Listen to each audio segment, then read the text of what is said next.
Okay, good morning, ladies and gentlemen. My name is Steve Canfield, and like Don referred to, I'm the president of the Gun Club. It's really my privilege, and it's a privilege of every director and officer of this club to serve our membership. Let me introduce Don Costello, and he's going to, let him introduce himself. Dave Paris, probably most of you have dealt with. Dave is the membership director, and he's the one that's gotten you up to this point so far. And he's the one, if you have any issues with your badge or with membership, that you email him, okay? And I'll bring that to the website. On the website are all the contacts for every officer and director in the club. So if you need to contact somebody for whatever the reason, just think about what is it regarding membership, then you look to contact him. If it's regarding a safety aspect, something was unsafe out here, it would be our governor and chief range safety officer, Don Costello. The emails are all on the home page. You click on home and it'll open up a box that shows contacts. You'll get their name and their email address, all right? So, that said, it's very important that you use the web, all right? It's very important that you keep your email current. Does everybody send an email? Everybody in this group have email? You good on everybody? Dave? Okay, all right, good. That's how we at the club communicate with you, all right, is through emails. So anyhow, so we communicate to you via email. We would like you to communicate with us via email unless it's a true emergency. Now, a true emergency is you drove off the road and got your car stuck. Deal with it. That's your problem. It's not the club's problem, all right? A true emergency is somebody got injured, somebody's having a heart attack, you broke something out here accidentally and you need to let us know about it. So there are things that we want you to contact us directly.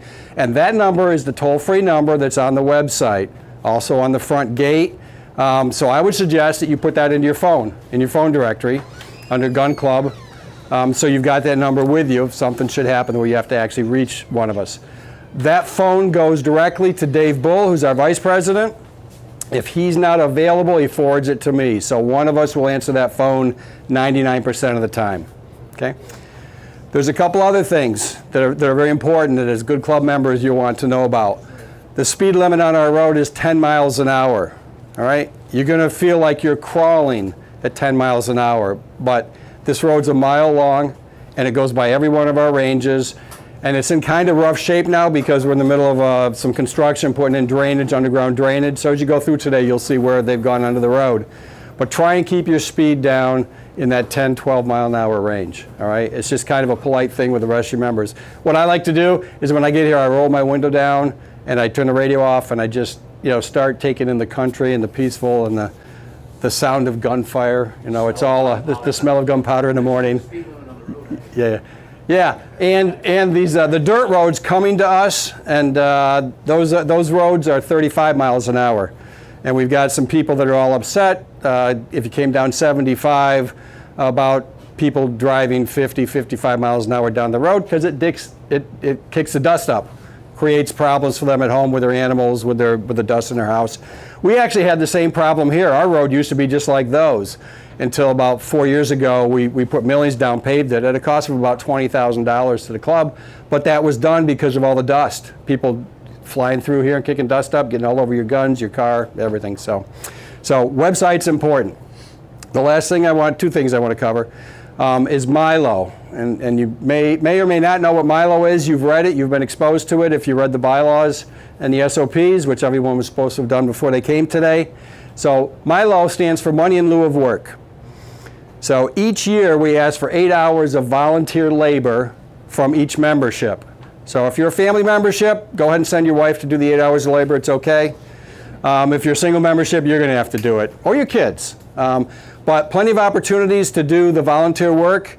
Open house, we have an open house coming up next month. We've got a charity shoot the weekend after that. All these things we need help for. And we will send an email out to the club members saying volunteer opportunity to do this on this day from 10 to 2. And if you can make it, that's fine. 8 hours a year. The money in lieu of work, the money comes in if you don't volunteer. And if you don't, it's okay with us. We've got over 1,100 members now. All 1,100 members don't volunteer every year. But if you don't, you're going to make another $50 contribution to the club for infrastructure work. All right, so that's, if you don't do your 8 hours in the year, when you get your invoice for next year, you will have a $50 Milo fee added to that. So probably, we're pretty close now, and I don't think it won't apply to these folks anyhow, because they're joining essentially with the October group, right? Yes. Yeah, so you're okay for this year, but starting next year. Right, yeah, you're our first group of 2019. And that does end October 31st, so, because we have to get all the paperwork done, get everything recorded before we send invoices out. The last thing is, another way to volunteer is if you have some professional abilities, if you're a surveyor, if you're an accountant, if you know, whatever your skill set is from life outside of here, you can also volunteer with that. You don't have to actually come out and do physical labor. Serving on the board of directors also gets you, because those guys meet 12 times a year and work their butts off. So you're going to find this is a really good, friendly, family-oriented club. If you've got questions when you're on a range, if you're not sure what to do, ask somebody that's there shooting or somebody nearby. Don's going to go over each range with you and show you how to properly and safely shoot on that range. So at this point, any questions for me from anyone? All right, how would you get a hold of me if you needed to? Anybody? What's my email? I didn't go through the email. The format of our emails, Don's position, governor. His email is governor@flaglergunclub.com. Mine is president, flaglergunclub.com. You all know Dave's membership at Flagler Gun Club. So that's how all the emails here work. If you needed the pistol director, it'd be pistol@flaglergunclub.com, and they're still on the front page of the website. And there are 3 things that members can do on the website that non-members cannot do. Number 1, you can post and view club-related items for sale, firearms, ammunition, archery equipment, and there are some really great deals on there. Only members can see that.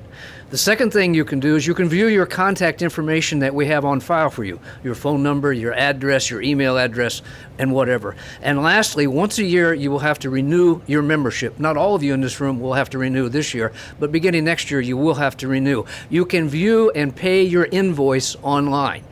Only members can see those 3 items. Now, in order to register online, you have to go online and sign in. All of you, I sent an invitation this week. Only half of you have registered so far. So if you want to do those 3 things, you will have to register and put your email online. The second comment I'd like to make is about the badges. We have changed the bylaws. You no longer have to wear the badge while you're here, but this badge will open and close the gate. So we ask you to use this badge, and the same person that drives in, if you have multiple people in a car, one person key in and one person key out. And even if the gate is locked open, as I did this morning, I would still like you to key in and key out, because that way we have a record, should there be an emergency, we have a record of who was on the premises. Okay, so any questions about the badges or the website? We communicate via email. Some people have complained to me that I don't answer their phone calls. That's true. We have 1,085 members. I don't take phone calls and I don't make phone calls. Email, unless it's an emergency. So, any questions about membership? Okay, thank you. Okay, good morning everyone. My name's Don Costello. I'm the Chief Range Safety Officer and Governor of the club. I'm in charge of safety and security out here at the club.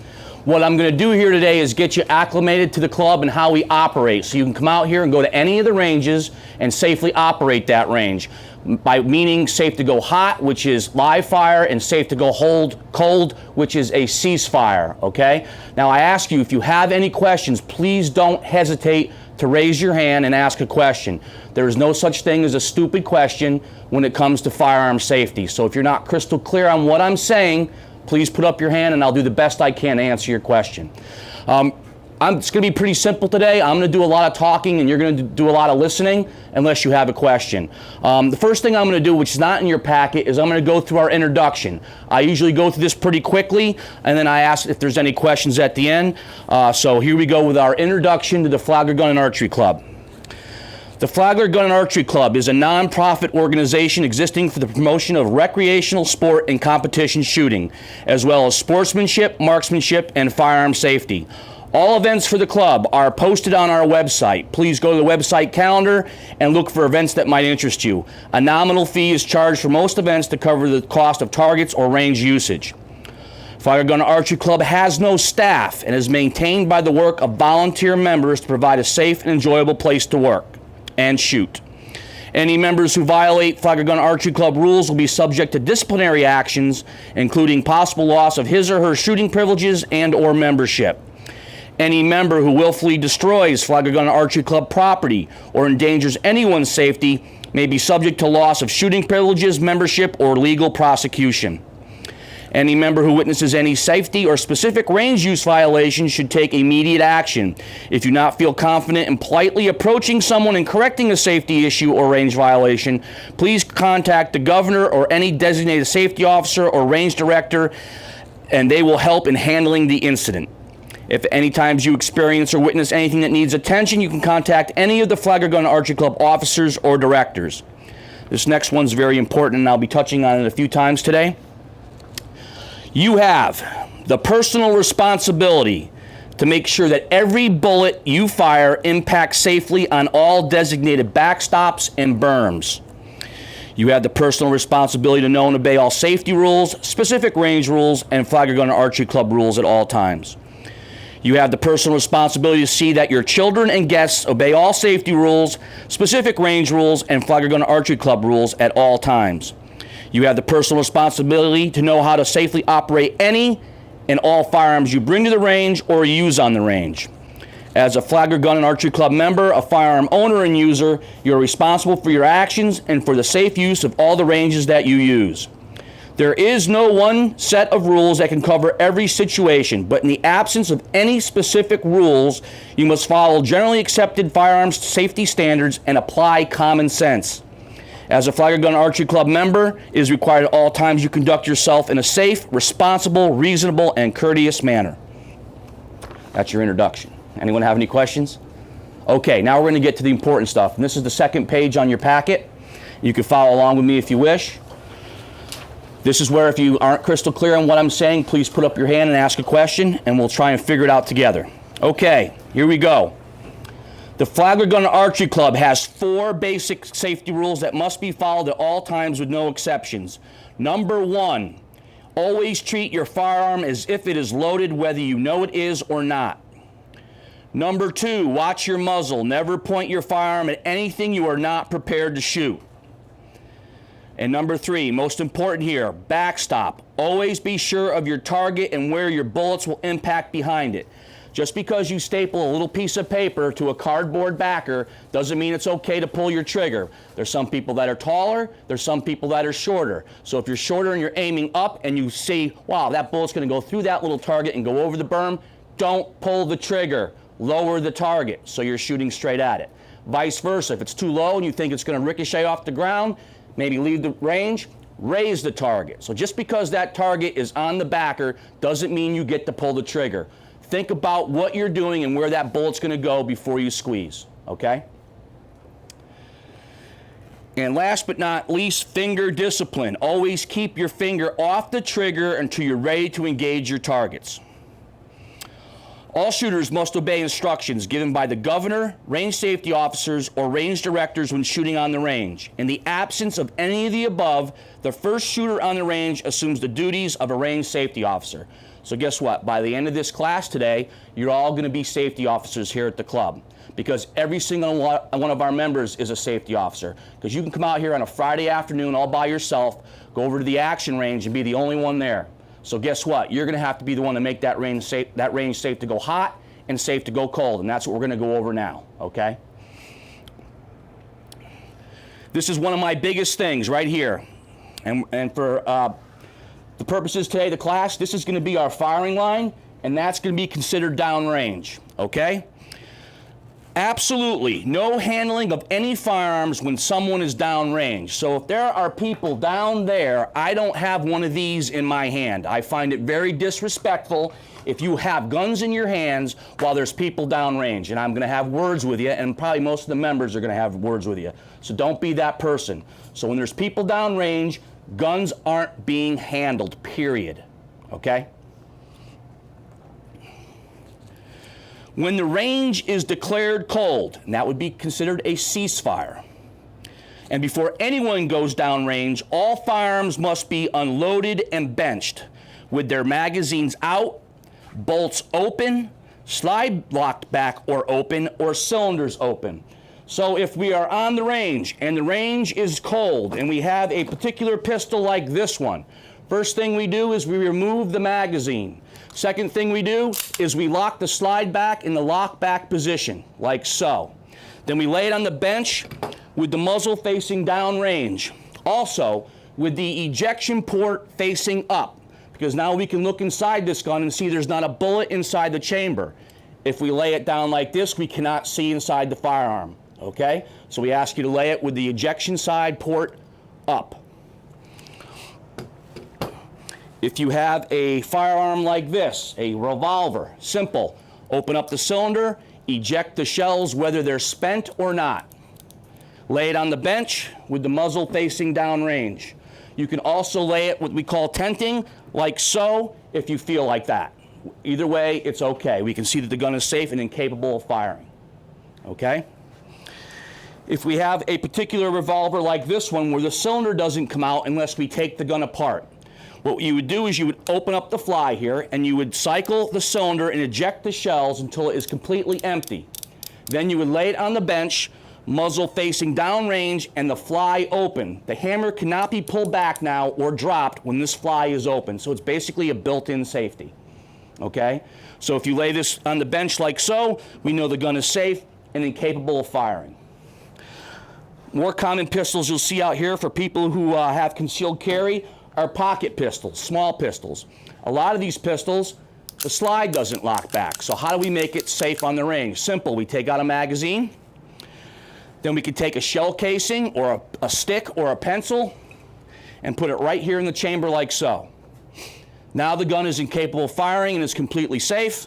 We can lay it on the bench, muzzle facing downrange.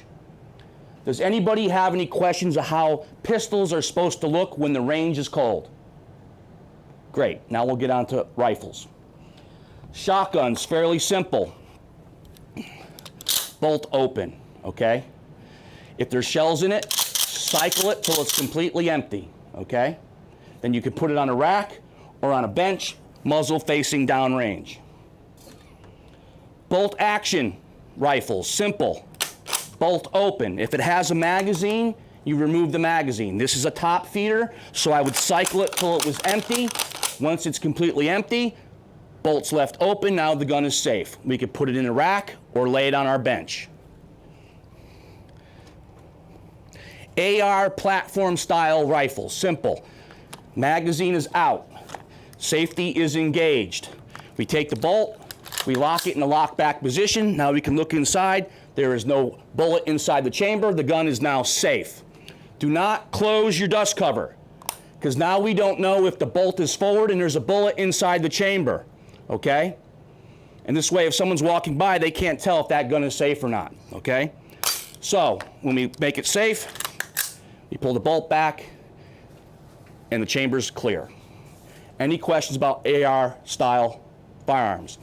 You can also use what we call a chamber flag. You can buy those at most gun supply stores, and it's a little orange or red flag that slides into the chamber and sticks out and basically shows that the chamber is clear.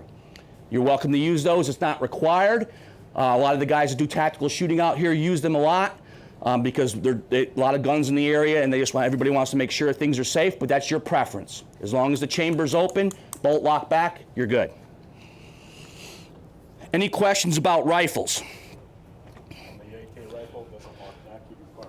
You could, yeah, perfect. Put a flag in it, or you can actually just do the same thing like a stick or something to keep the chamber open. Okay, good question. Shotgun sports, side-by-sides and over-unders. Always have the gun broken open when you're not on the firing line ready to shoot.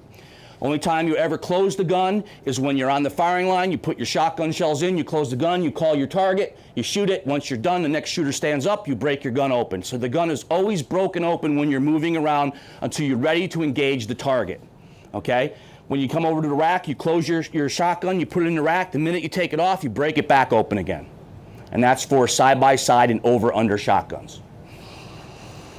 Okay, any questions about how pistols and rifles are to look on the range when the range is cold? One question. Yes, sir. I see you're carrying, so if somebody's carrying and the range is cold, does that pistol come out? No, it does not. It stays right where it is. okay? And as long as it's empty, magazine out, chamber's clear, okay? You can't move from one range to another with a hot firearm. So if you're on the action range and you want to go over to the formal pistol range, you can't walk over to the next range with a hot gun, which means a loaded firearm, okay? Unload it, walk over there with it unloaded, then load and engage your targets. Good question. Same with concealed? I'll get to concealed. We'll get to concealed. I just got to find my glasses. I don't know where I put them. At the end, there they are, hidden. Okay. So, when the range is cold, you may only load magazines when away from the firing line in any firearms. And you'll see on the formal pistol range, there'll be a line painted. We ask you that if you have guns on the bench and you don't have any business downrange by putting up targets or removing a target, step back behind the line. Reason being is because you're going to be on the range with probably people that you've never met before. And when people are downrange and they turn around and they see someone hovering over a gun, they may get a little nervous that you're going to pick it up. So we ask you to make everybody feel comfortable. Just step back from the firing line if you have no business downrange. You can load magazines, you can talk to your buddy, drink some water. If you smoke, have a smoke, whatever. But when the range is cold, don't hover over your firearms, okay? Just step back and relax and stay away till the range goes hot again. You can only bring your firearms to the firing line if they are covered or encased. And if the range is cold, you may not handle any firearms or encase them until the range is declared hot. So, when you get to the range, the first question you should ask is, what is the status of the range? Is this a hot range or a cold range? They will tell you. If the range is cold, you can take out your gun bag, lay it on the bench, but don't open it, okay? Put your target frame out and wait till the range to go hot, then you can open it up and take your pistols out, okay? What we don't want people doing is going in the trunk of their car, grabbing a pistol, and walking out to the gun range with a gun in their hand. Because what are you doing? You're coming up behind people with a pistol in your hand, and those people are downrange. So put it in a case. If you don't have a case, put it in a bag, a sack, or whatever you can put it in, as long as it's not uncased, okay? Walking around in the parking lots with guns in our hand, we don't want to have happen, okay?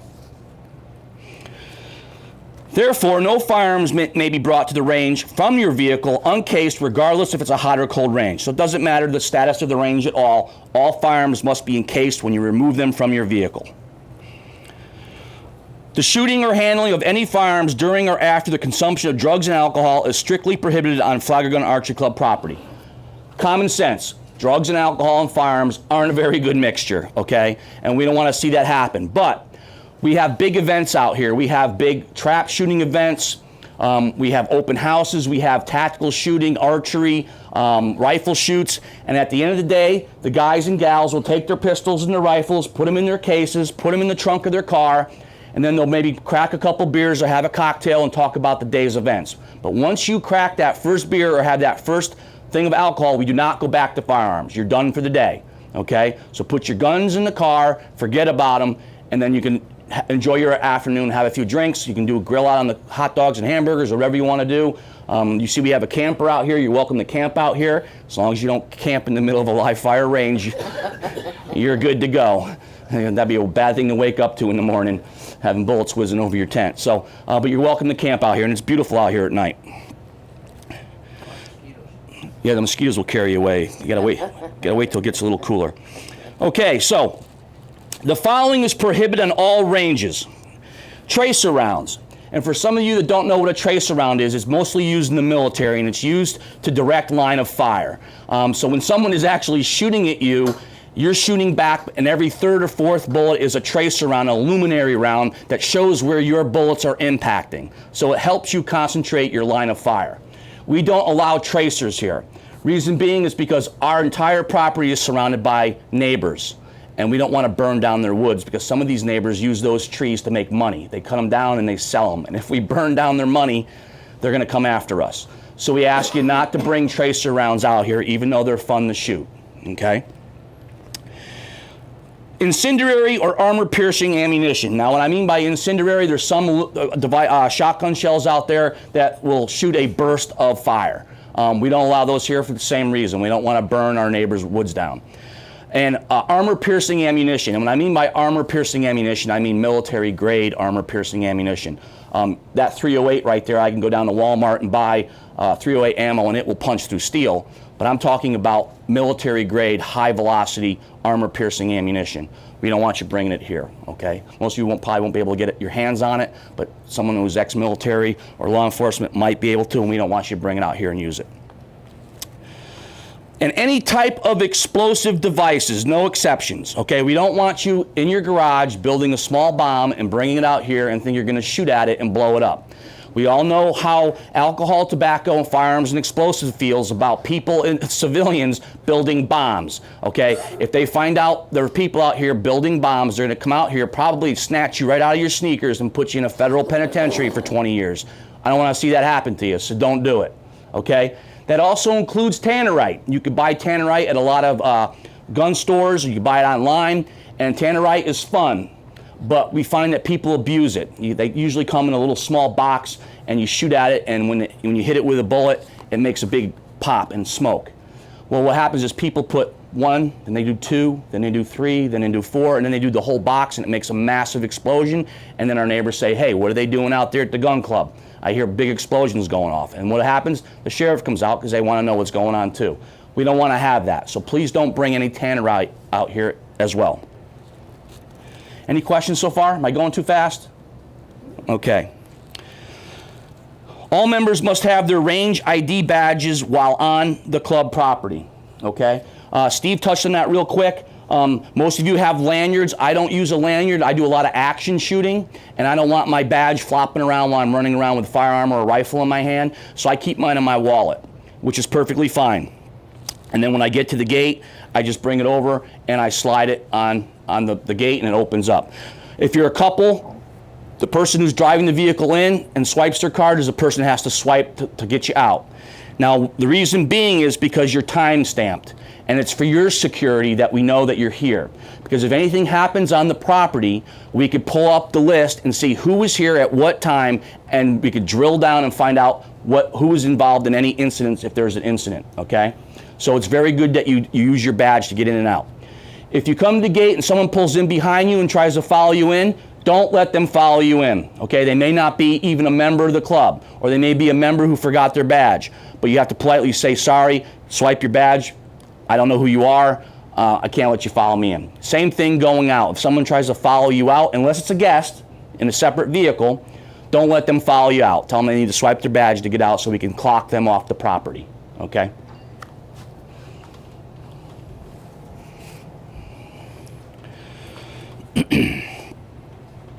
No individual may be admitted as a guest more than 3 times in a calendar year unless they are participating in a scheduled event for which a fee is charged. So we have a lot of events out here, and people from actually all over the world have come and have shot out here at our club. I've had people shoot from the Italian shooting team, Australia, New Zealand, a lot of people from Canada, and they go on the website and they find out a place where they can go shoot, and they come down to Florida for vacation and they come out to our club. But they pay money to come out here. What this rule is for is like your next door neighbor who doesn't pay money to come out here and casually shoots. After about the 3rd time you bring your buddy out, say, hey, join the club like I did, pony up, okay? That's what that rule is inferring to. But if your friend is coming out with you and he's paying for an event to shoot, then he can come out as many times as he wants with you. It's just for that person who's poaching off your membership so they don't have to, so they can shoot for free every weekend, okay? No member may have more than 2 guests at one time. Members must directly supervise their guests while, and what I mean by 2 guests, I mean 2 active shooters, including yourself. You can have 4 or 5 people come in with you, but only 2 of those people can be active shooters. I find as a safety officer that one person can manage 2 people, including yourself, at any given time. Once you get into 3rd, 4th, or 5th person, it's hard to manage people. And we don't want to see any safety incidents, so we ask you just to have 2 active shooters at any given time, okay?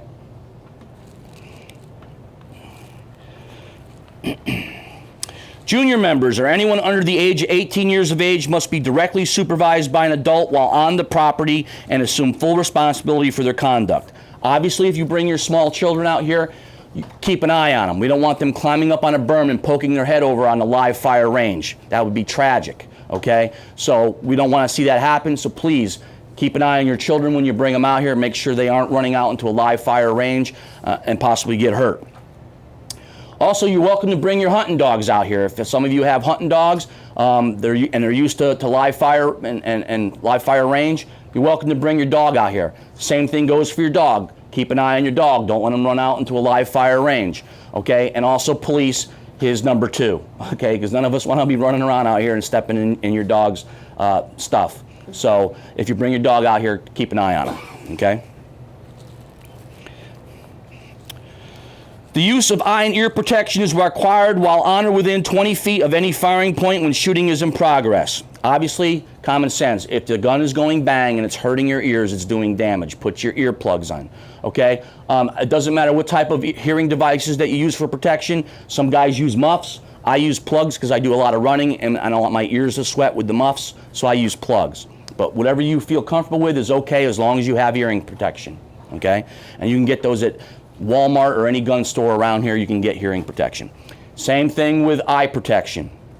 While on 20 feet of any live fire range, you want to put eye protection on. You never know what could happen. It could even be dirt or dust or something get in your eye, scratch your eye. We don't want to see that happen to you, so always have your glasses on while you're on a live fire range. Okay. Only use the target frames provided by the club on all ranges. Every range, the action range, the formal pistol range, and the rifle range has target frames that we make and provide for you, okay? We ask you that you use our target frames only. Don't bring your own. We've designed the frames for each individual range so that when the bullets are fired at those particular type of targets, the bullets will hit the berm. If you bring out an improvised target frame, it may not be safe enough to shoot on the range you take it to. So we ask you not to do that. Use our target frames. So shooting must be conducted so that all bullets impact the berm. Plinking targets. Now for some of you that don't know what the word plinking is, I'm going to go over it real quick just so we're all on the same page. It's an older term. It used to be kind of connected with silhouette shooting. And what they used to do in silhouette shooting is they'd take a piece of steel and they'd cut it in the shape of a chicken or a pig or whatever animal you want. And then they'd take a piece of wire and make it into a U, and then they'd hang it with a chain and it'd swing back and forth. And then when you shoot at it with a firearm, it would hit it and make a plinking sound, and then it would swing and give you instant gratification that you hit the target. That's what we call plinking out here. People can do it with beer cans or soda cans, little plastic water jugs, whatever. That's considered plinking. Okay? So, plinking targets is only permitted on the action ranges, okay? So, if you're going to plink at targets, it has to be on the action range, okay? And targets must be placed at the base of the berm. So, if we're on the action range, and for demonstration purposes, this is our berm, we would place the targets that we're plinking at down here at the base, and then we walk back the distance that we want to plink at them from, okay? Don't throw the cans or the jugs in the middle of the firing line and shoot into the ground, because that could cause a ricochet and the bullets could leave the property. They must be at the base of the berm when plinking targets. No trash targets are allowed, and you see in parentheses there it says TVs. Okay, we ask you not to bring your old tube TV out here and blow it up with your shotgun and rifle or pistol, because what you do is you make big pieces of plastic and glass into small pieces, and usually the person that does that doesn't clean it up. And guess who has to clean it up? Us, the volunteers. Okay, so don't bring anything out here that's going to make a mess. You also see sinks on there. We had a gentleman come out with a 50-pound cast iron sink and think he was going to shoot at it with this type of rifle right here. Has anybody ever shot at steel with a high-powered rifle before? Okay, well, let me tell you why we don't here. This particular rifle could probably punch a hole through a 1/4 inch to almost a 1/2 inch piece of plate steel like a hot knife through butter. And it's, wow, neato, huh? Just punched a hole through some steel. Where the danger comes in is when the next bullet comes whizzing in. I've never seen someone put a bullet through the same hole twice. Some guys say they can, but I've never seen it done. What happens is that bullet will go maybe halfway through and then ricochet and could come straight back, hit you in the forehead and drop you with your rifle. Or something even a little bit more painful than that is shear off the jacket, and now you have a 400-mile-an-hour razor blade flying through the air. And if you've ever been hit by shrapnel before, you'll fall on the ground, you'll cry like a baby, and you'll bleed all over the place. We don't want to see either one of those things happen to you. So we do not shoot at steel at this gun club. But the club also has, that we provide, steel at the 200-yard rifle range. All the way down at 200 yards on both sides of that range, there are 2 pieces of high-grade steel that you can shoot at. That is the only steel you're allowed to shoot at with a high-powered rifle, okay? None of the steel that you can bring to the club will be allowed, only our steel. Another thing that we shoot at steel with, and then we have out here that's kind of fun, and you might want to look on the calendar and check it out, is what we call our Steel Challenge. And what we do is we put up all kinds of different types of steel, and you shoot at them with pistol caliber pistols. The reason being you can shoot at steel with a pistol caliber pistol is because of the length of the barrel. This barrel doesn't create enough velocity to punch a hole through steel, where the length of that long barrel on that .308 does. So when the bullet comes out of here, it hits the steel, flattens the nose, and it falls to the ground, okay? So if you ever want to play in the Steel Challenge, bring any style pistol caliber pistol, okay? 45, 9mm, 40 caliber, those are all good ones to shoot. No magnums are allowed. Some magnums will cause some damage to our steel, so we ask you not to bring out your .357 Magnum, your .44 Magnum, or any high-powered type of pistol. That isn't just a regular round, okay? But also, you can shoot .22 rimfire rifles and .22 rimfire pistols at steel, because if you've ever shot a .22 before, it's a very small cartridge, and there's not enough powder to create the velocity to do damage to steel, so it's okay to shoot a .22 rimfire rifle or pistol at the steel, okay? Am I going too fast? Any questions? Everything going good? Everybody? All right, yeah, no one's falling asleep. Okay. Also, we ask that no glass of any kind can be used as targets on the range, and that you clean up after yourself when finished. We have garbage cans all over the place. There's no reason to leave garbage anywhere on any range. So we ask you, when you're done shooting, pick up your brass, pick up your garbage, and put it in the garbage bin. There's also a big dumpster on the way out. You're welcome to take it, the shortcut, and put it in the dumpster on your way out as well, okay? But we ask you to do that as well. All members are responsible for cleaning up their area after they finish shooting. This means put your target frames away, clean up any trash, and sweep up your brass and dispose of it in the proper receptacles. We ask you that you police all your brass, and we have brass buckets out there. I'm a reloader, so I usually don't go out and buy ammunition, so I like it when people put brass in the brass buckets, because I take it home, I clean it, reprime it, put powder and a bullet in it, and I take it back out here and shoot it again. There's quite a bit of guys out here who are reloaders. So we ask you, if you don't want your brass, please pick it up, put it in a receptacle, and it's usually going to be gone within an hour, because everybody usually checks those brass buckets. Excuse me for a second. Also on the grass, if you're out in the action ranges, where the only time you'll be on the grass is the action range, shotgun husks, we ask you pick those up. They do damage to our lawnmowers. And obviously steel casings from any type of rifle, we ask you pick those up. They damage our lawnmowers as well, so police that kind of brass as well. Does anybody have any questions? I'm going to ask one question of you, and hopefully I see heads moving in the right direction. After everything I've just said to you all, does everybody here feel safe that they can operate a range safe to go hot and safe to go cold? Very good. Okay, you've passed the first hurdle. What's next is our test. Okay, Steve touched on this earlier, but I'm going to go over it again. If you skip on down to the third paragraph, by signing this, you're basically saying that you understand and acknowledge that you received access to the bylaws and the range rules, and that you have read them, and that you will abide by them at all times when on the range. You also acknowledge by signing this that you agree that you will volunteer 8 hours of your time each year during your tenure of membership. If you do not do your 8 hours, then you're expected to donate $50 in lieu of volunteer work. As Steve said before, a lot of people don't feel like you have to volunteer. If you don't want to, you don't have to. Just give us your $50. Okay? I think last year we got like $12,000 in lieu of volunteer work, but that close to 18,000 in lieu of volunteer work. So we take that $18,000 and we build you a new road. We put in new drainage pipes. We do infrastructure. So that's okay. Okay? But how you volunteer is basically you're going to gravitate towards a discipline and get to know the guys and girls of that discipline. And they're going to find work for you to do. We also put it on the our email calendar goes out and says we need volunteers on a certain date. You just send an email back saying I'll volunteer for that, and that's another way to do it.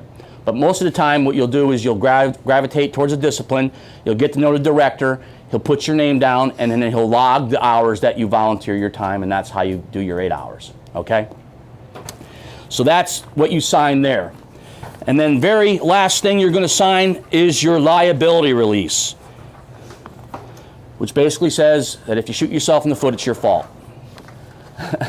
But you're not going to do that because we've never had that happen here. So you all look like you're safe shooters anyway.